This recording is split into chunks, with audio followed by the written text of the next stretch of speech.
Where do you think Google's goals and the goals of the advertiser starts to diverge and potentially have different priorities?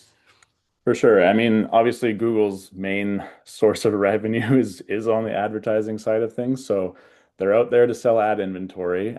We as advertisers is selling products, services. So I think there's some level of divergence there where they have some priority set to making more money, obviously, and selling their ad inventory, maxing that out, but also providing the advertisers, good quality traffic, if, that all makes sense.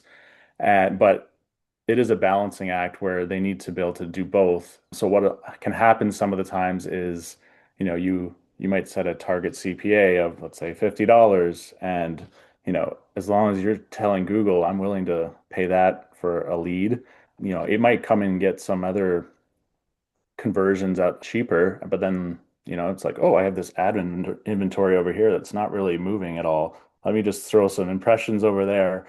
And as long as that advertiser is okay with that $50 CPA and it gets within that, I think that's where it starts to try to spend all of your budget to get those conversions, which may not always be the best quality in the end.